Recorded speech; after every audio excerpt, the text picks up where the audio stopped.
Good afternoon. Very happy to be here. Very much looking forward to the opportunity to share a little bit about the Rebbe's perspective on Melech Basada. I want to give a little background, a little bit about why I'm here, and then we'll dig right into it. So there are many, many different topics that the Rebbe speaks about at great length, but there are certain topics that the Rebbe speaks about again and again and again in so many different ways, so many different years, so many different times, to the extent that when you start learning the different things that Rebbe says about the same topic, it's incredibly enriching, also overwhelming, but also an eye-opener to see how the Rebbe takes one simple, seemingly simple idea and totally transforms it and elevates it and gives it a whole new perspective. So a couple of years ago, I noticed everywhere I would turn in the month of Elul, every Sikha, every Maimer, that Rebbe is referencing Melech Basada. So it was calling to me, and I took it upon myself to delve into it in depth and to try to really capture and summarize everything that Rebbe says about Melech Basada. Now, obviously, everything is not possible, especially because it was before the age of AI. It was done manually. I actually started this project before many of the mafteches, many of the indexes were even published. So it was really a labor of love, opening up each sefer, each sikha, each mimer in the month of Elul and trying to glean the incredible diamonds that the Rebbe brings. But I think that overall, generally speaking, I was able to bring out some of the key themes. And I published a little book called Melech Basada, a little booklet, and many people study in the month of Elul. So that's why I'm here today.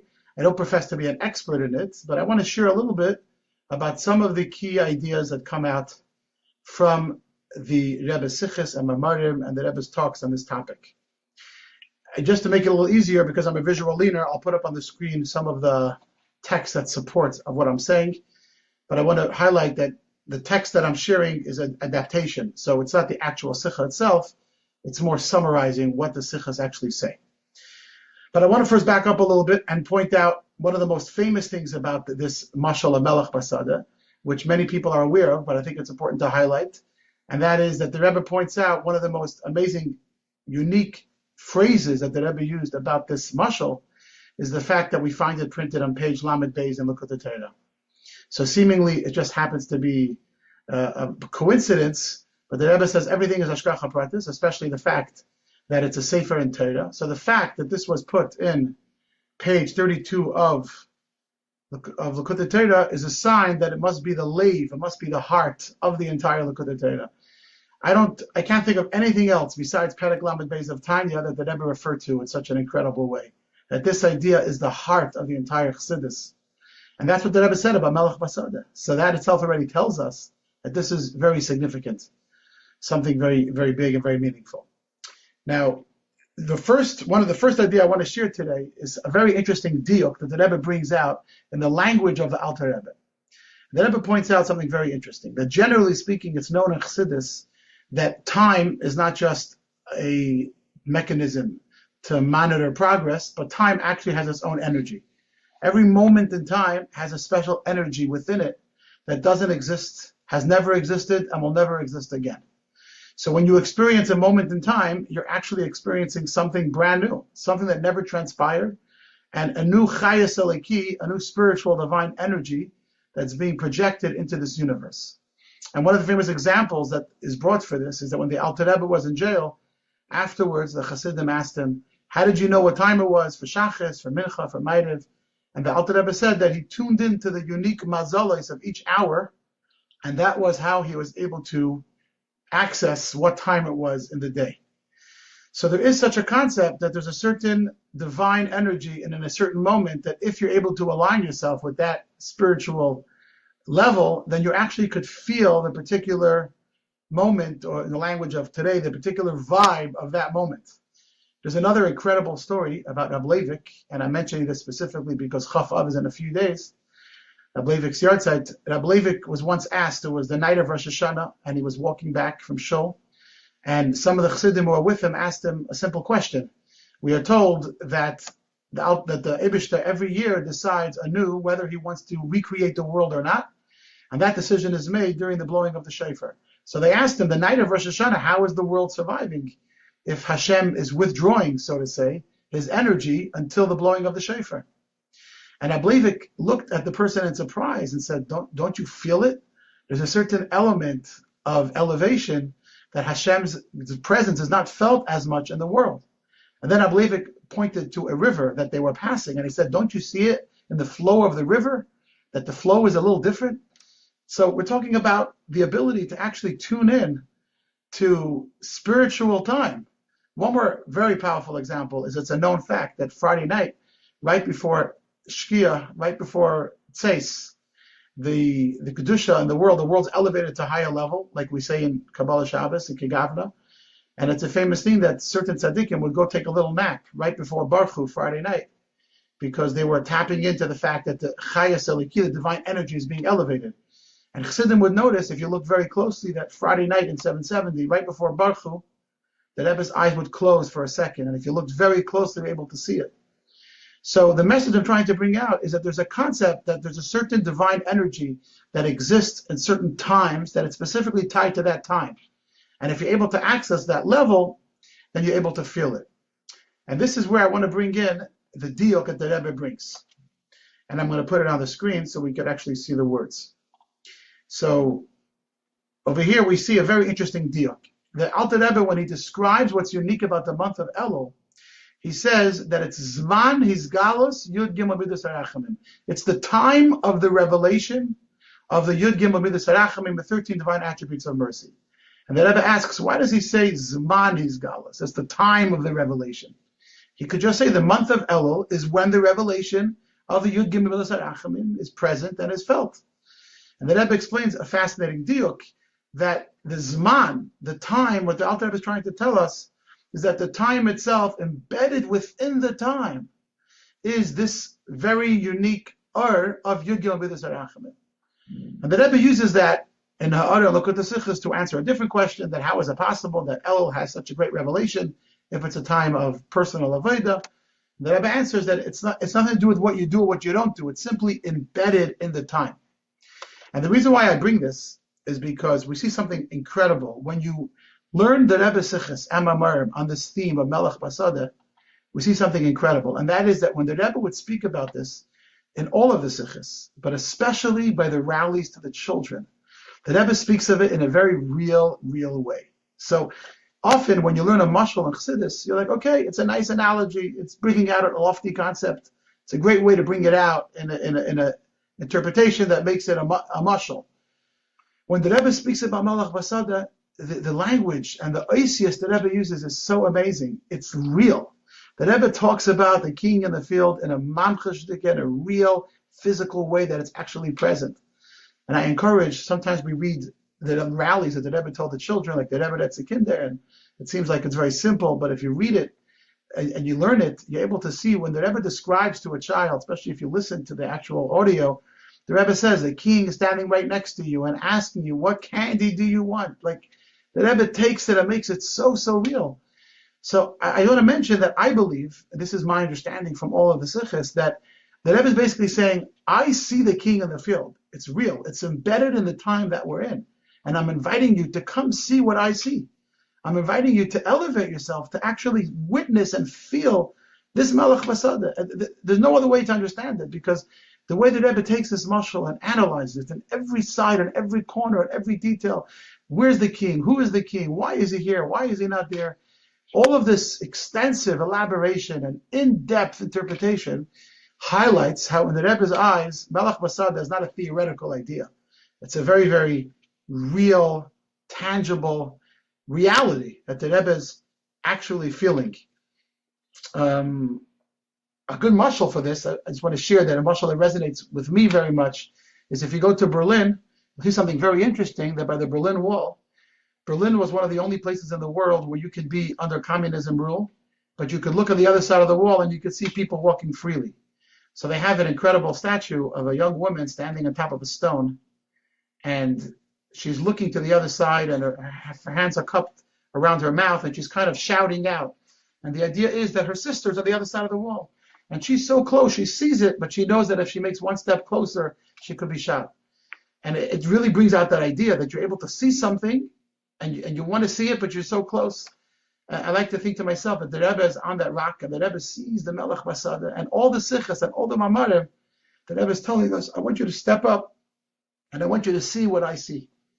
And I'll conclude this idea with one more fascinating insight, and that is that this is not just about Melech Basada. If you look at many of the Rebbe's letters, the Rebbe tends very strongly to have this concept that the Gashmias and the Ruchnias are intertwined with each other, to the extent that if the Torah says something, Beruchnius, it actually has an impact Begashmius. And I want to point out one incredible letter that when I saw this letter, it really hit me, because there's no greater example than this. Somebody wrote to the Rebbe that he's not feeling well. Sorry, that his wife is not feeling well. His wife is ill. So the Rebbe said, you should learn more Torah, because it says that if you learn Torah, it gives you health. And because Ishtei Kigufay, because the Gemara says that your spouse is part of you, so if you learn more Torah, she'll be healed.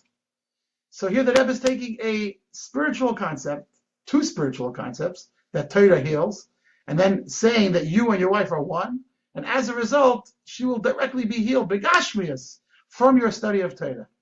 And that's one of many, many examples where the Rebbe takes something that seemingly is so ruchani, so spiritual, and makes it so real.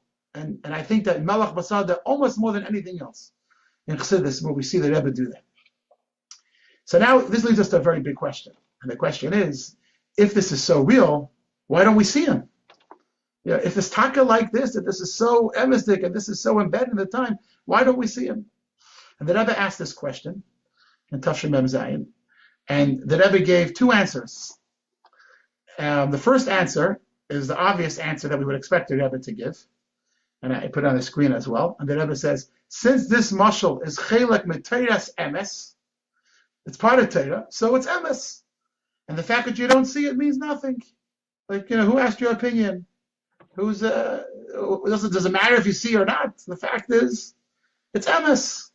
Like the story the Rebbe said once about the Chassidim that were traveling on the wagon, and the Chassidim were speaking great words of Torah. And the story goes that the fact that the horse is thinking about the hay and the treats that it's going to get when they stop at the inn doesn't take away the fact that the Chassidim are speaking about the loftiest ideas of Chassidus. So the fact that we may be horses and we don't feel it and we don't see it doesn't change the truth. The truth is that it's there. That's the first answer that Rebbe gives. The second point that Rebbe says is the fact that we don't see it should be encouraging, because that tells you that it's such a big idea, so lofty, so great. The king's presence is so amazing that you can't even feel it. That's how amazing, that's how high it is that you can't even see it. Sorry. It's so holy that you can't even see it. But still, you're privileged to access it. So the fact that we don't see it shouldn't be viewed as something detrimental. Rather, it should be looked at, wow, it's so holy, so great, I can't even see it. But still, I'm given that gift of that access. And of course, there are Chassidim that were privileged to be able to really immerse themselves in this to the extent that they actually were able to feel it in a real way. So with that being said, now that we understand how much the Rebbe takes Melech Basada and makes it so real and so alive, let's talk a little bit about some of the fascinating insights that Rebbe gives us in the story itself of the king in the field. And there's many, many details. If you, I'll put a link at the end where you can download the booklet, and it goes through, every question. Why isn't the king in the marketplace? Why isn't he in the field? Why is he wearing this? Why is he saying that? The Rebbe really goes through every word. But in the interest of time, I want to go through some of the highlights. So, of course, the biggest question that many people have on this whole mimer is, what's the answer? The Alter Rebbe asked, why isn't Elul Yontif? And he answers in the Mashal of Melech Basada. And this is something which is a topic in itself, understanding the answer. But just to touch upon it very briefly, the Rebbe explains in multiple places that there is a concept that anything a Jew does, you can't do on your own. Anything a Yid does, you can't do on your own. And in this context, the Rebbe brings what the Gemara says in many, many places, Ilmali HaKadosh Baruch Hu Eizrei Lo Yachalei. If Hashem is not helping you, there's no way you could do it. The Rebbe brings this from the Gemara, put on the screen as well. The idea, it's on the screen, that the Gemara says in Kedusha that there's no way a Yid could perform a mitzvah without the help of Hashem. In other words, there's something called the Sinas Koyach. Every single Jew, every single day, must have a Sinas Koyach from Hashem. What does the Sinas Koyach mean? The Sinas Koyach means given the capacity, giving you the strength, giving you the courage, giving you the tools, giving you what you need to go and do what you have to do. So there's a key differentiation here. The Sinas Koyach doesn't mean that Hashem does it for you. The Sinas Koyach means Hashem gives you the impetus, the tools, the means, the ability to go ahead and do it. One of the most beautiful mashalim that I heard for this, it's not from the Rebbe, but I heard it from a mashpia when I was in yeshiva, is if you give medicine to somebody, if you put the medicine down in front of somebody who's ill, they could take that medicine and be healed. But you cannot take the medicine for them. And you cannot force the medicine down their throat. They need to take the medicine, but you're putting the medicine down. And this is the key theme in many of the Rebbe's talks, and Mamarim specifically, on Melech Basada, that we have to understand and frame the presence of the king in the field simply as an Asinas Koyach. The Eibusher is not doing it for you. He is giving you the opportunity. Unlike Tishrei and Rosh Hashanah and Yom Kippur, where there's nothing you can do about it. You're in the zone, and whether you want it or not, you will be uplifted. And I think it's very practical. We see it. You take a Jew, even a secular Jew, in a Chabad house, put him into an Ilah, he will be inspired. There's no question about it. There's something about that moment that will lift him up, even if he's resisting. In Elul, however, it's different. You give him the access, the ability to connect, but it's not automatic. You need to do it on your own. Based on this, the Rebbe answers a big question, and that is, if the king is coming out to meet us where we're at, why doesn't the Melech come to the desert? Why don't we have Melech Bamidbar? Seemingly, it should go all the way down. Why doesn't the king go down all the way to the deserts? So the Rebbe says, because even though in the month of Elul we're given the gift of the king in the field, we're given the gift of a heightened spiritual awareness, we're given the gift to connect to Hashem on a much higher level, but still, Epes Tafman Aleintan. You have to have a hazazah. You have to have a shake. You have to do something on your own. You have to leave the midbar and you have to go to the sada. So the king will come, but you have to do something on your own. That is the definition of an Asinas Koyach. That's the differentiation between Elul and Tishrei. In Elul, the king will come. He'll meet you where you're at, but you have to come a little bit. You have to do something a little bit to elevate yourself to the king. In another Sikha, in Chelek Dalet, the Rebbe says something very interesting, that even if you're in the field itself, you have to walk over to the king. So not only you have to leave the desert to go to the field, but even if you're in a better spiritual state, you're not all the way in the desert, which Chassidus explains is a makim of klippa, because in the desert there's no chayas and there's no life force, there's no vegetation. Even if you're in the field, which means that you're in a better place, still you need to actually go to Makabel Pnei HaMelech. You have to actually walk over to the king. So this is an interesting paradox, or two sides of the Rebbe's approach to Melech Basada, that on one hand it's an unbelievable revelation, and it's so real, and the king is where you're at, and he's going to meet you where you're at. But together with that, you need to do a little bit on your own. You need to elevate yourself a little bit. And in another interesting sikha, the Rebbe points out that when you go to the palace, because there's so much fanfare, and there's guards, and there's beautiful gold, and there's beautiful, crowns, automatically you're going to stand before the king in awe. But when the king comes to the field, being that the king comes in simple clothing, it's easier to forget and not realize where you are and how powerful this moment is. So in this sikha, the Rebbe talks about the idea that in Elul you have to be more mindful and more intentional about Melech Basada, because you could lose your sensitivity to the fact that the king is right there because you get so used to it. I can give a mashal. I grew up in Crown Heights. I was by the Rebbe all the time. And when my cousins who are in Shlichus would come to 770, I realized that in a way they have a certain greater sense of awe than I do, because I daven with the Rebbe every day, especially in Tafshin on Aleph and on Beis. And of course, in the Rebbe's presence, I was always humbled and felt a sense of awe and a certain fear in a sense. But when out-of-towners came, it reminded me how this is a sacred space. So in the month of Elul, we need to remind ourselves that it's a very special time, and it requires a veda from our part to recognize the holiness and the sanctity of this moment. Just another mashal for this that's brought in many places by Chassidish Farbrengens is the father who bought his child a little pet chicken, and the kid was very excited about it until one day the chicken was all muddy, and he came crying to his father, and he said, "I'm trying to clean the chicken and it's not doing anything." And the father gave a couple of claps with his hands, and the chicken jumped and all the mud flew off. And the father told the son that this is what's going to happen in your life. Many people are going to try to pluck your feathers, but if you give yourself a shekel, then everything will come clear. And that's really a theme in many of the Rebbe Sichos, that even though it's Melech Basada, and even though it's such a great time and such a lofty experience, you have to do something on your own to really feel it and access this great level.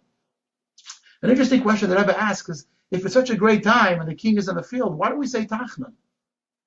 This is a question that my teenage sons love because they're disappointed. We shouldn't say Tachnan. We really shouldn't say Tachnan. Such an amazing month. How can we say Tachnan?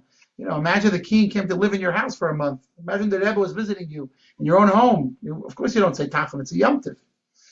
And the Rebbe answers that this is really the whole beauty of Melech Basada. The king doesn't want you to change your behaviors in a way that you're leaving the place where you're at.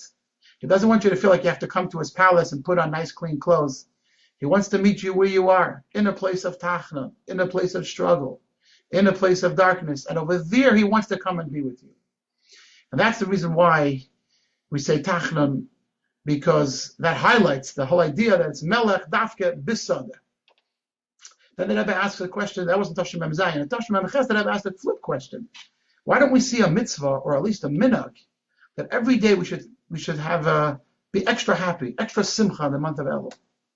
There should be a minhag, just like we say, Mishanichnas Adar Marbim B'Simcha. It should be Mishanichnas Elul Marbim B'Simcha. What's the greatest simcha than the fact that the king is in the field? There should be, the Rebbe says, if not a mitzvah, at least there should be a minhag. We don't see anywhere written in Svarim the idea that there should be an extra hidur in Simcha in the month of Elul. It's interesting to note that in the world it's the opposite. The month of Elul, there's fear and judgment's coming. And as we know, the whole beauty of the approach of Chassidus or Melech Basada is that it's not a time of fear. It's a time of love, it's a time of embrace. So the Rebbe explains something very, very interesting. The Rebbe says that if there would be a mitzvah, the whole idea of Melech Basada is that the king is coming, not in a sense that he's revealing himself with all of the external trapping. It's not a revelation of Giluyim. It's Atzmus. It's the king himself. You're getting the king the way he is without all the external trappings and the aura and all the spirit that comes with him. You're getting the king, the Melech Alein. Therefore, the Rebbe says there's no room for a commandment to be b'simcha. Because the moment you make a mitzvah to be b'simcha, that's already Giluyim. That's already an expression. That's already something that comes from an external revelation. Here, you have the king himself. It's a moment of such closeness to the king that there's no room for an actual commandment and an order and a mitzvah that you have to be b'simcha. You have the Melech Alein, you have the king himself, and that itself is the atzmius of the king, not associated any particular mitzvahs or minhagim. Let's see, running out of time, so I'm going to select just a few more key ideas. The Rebbe asked an interesting question, and that is, this is a question that might come up from your children, because it's an obvious question. We make such a big deal about Melech Basada, and we see that the king is in the field. Isn't Hashem with us every day, the whole entire year? What is that supposed to mean? The Eibishter, it's one of the psukim. Hine Hashem nitzav olav. Hashem is standing above you and watching you and observing you. So what's the whole Melech Basada thing? The Rebbe points out a few different ideas. Interesting, the Rebbe actually spoke about this by rallies to the children. And one of the key ideas that Rebbe says, and we'll leave the other ones for another time, is that if you read the rest of the words of Tanya, it says, Hini Hashem nitzav olav, Hashem is standing above you, and he's checking you to see what? Im oivdei karoi, if you're serving him properly. In other words, throughout the year, when we meditate on the concept that Hashem is observing us and watching us, it's meant to trigger a feeling of yira. In fact, in Perek Mamal of Tanya, that's the theme, how to bring upon ourselves a basic Kabbalah's oil and a sense that Hashem, a fear and awe of Hashem. The Rebbe says that the gift of Melech Basada is that when you think about the king in the field, it's not there to bring out from you a feeling of yira, a feeling of awe, a feeling of fear. It's actually meant to bring out from you ava, a feeling of love and closeness. And this small point that Rebbe said at one rally, almost derech agav, I didn't see it anywhere else in all the Rebbe Sichos, is incredible, because a great way to wrap up the shir today, because it really captures everything that Rebbe is trying to bring out of Melech Basada. The Eibishter Hatilib, Hashem loves you. And during this month, while the rest of the world, who are not zeicha to taste the taste of Chassidus, look at it as a month of fear and awe and what's going to be, and oivei, we're being judged, we're so blessed with this gift of Malach Basada that we actually look at this month as closeness. And the more we think about the mashal, the more we study it, the more we internalize it, we're actually able to sense a feeling of closeness and love from Hashem. And I'll conclude with an obvious outtake from all this, obvious outcome, which the Rebbe, I saw one place where the Rebbe actually referenced this to mechanchim, to educators, that when it comes to the way we educate our children, our students, and the people around us, the month of Elul is a time for extra love. And the Rebbe brings that just like when the king comes in the field, it draws out of us a feeling of love and closeness. So too, if we bring out to our children and to those around us and those in our sphere of influence a feeling of love and closeness and a feeling of, I am going to meet you where you're at. You don't have to change dramatically to feel a connection to me, but I'll come down to you in your life, in your world, wherever you are. The Rebbe once said by a rally, Hashem is telling you that when you're holding a candy, even before you made the bracha, I'm already with you. When you make the bracha, of course I'm with you. But even before you made the bracha, if we can give that love and that closeness and focus on that positive aspect for those around us, if we can be that king in the field for those people that we inspire, then we will definitely see that response as well from those people, that they will respond, our children, our students, they'll respond with a sense of closeness and a sense of growth. There's a lot more to talk about. If you go to melachbasada.com, which is one word, you can download the Kovitz. One day we'll translate it into English. Currently it's just in Hebrew, but this will give you the ability to just see all the different things that the Rebbe said about this thing. Obviously, it's not everything. There's a lot more to put in, but it covers a lot of it. And interestingly, when we first printed it, without even noticing, it was printed in non-Jewish company, it came out to 32 pages, which was an unbelievable hashgacha pratis, which I took as a sign that it's the right thing. Thank you. Can you repeat what you just said about when you're holding the candy? It was a very sweet idea. Yeah, so the Rebbe points out that in many sikhs, the Rebbe divides the Aveda of a Yid into three parts. There's living life every day, just regular life. Then there's Hechsher mitzvah, is when you're doing something in preparation for a mitzvah. And then there's the mitzvah itself. So the Rebbe says that, and I should mention, and then there's a fourth thing, which is a person doing an Aveda. So the Rebbe says, Midbar refers to doing an Aveda. Sada refers to just daily life. Some places the Rebbe says Sada also refers to Hechsher mitzvah, when you're actually preparing for a mitzvah. And then the mitzvah itself is already in the king's palace. So in a rally once, the Rebbe said that to a kid, when you're holding a candy, even before you think the Eibusha is listening to you when you make the bracha. But even before you make the bracha, just holding the candy, that is Melech Basada. That's the feel that they're referring to. Thank you so much, Rabbi Tachtel, for taking off time from, I'm sure, your very busy schedule. We were really lucky to hear from you, especially regarding this topic, as you devoted so much time and energy into this specific topic and writing your sefer on it. So I really appreciate, and I'm sure everybody else really appreciated as well, for you taking off your time and speaking to us. It was really incredible and inspiring to hear this share. So thank you very much.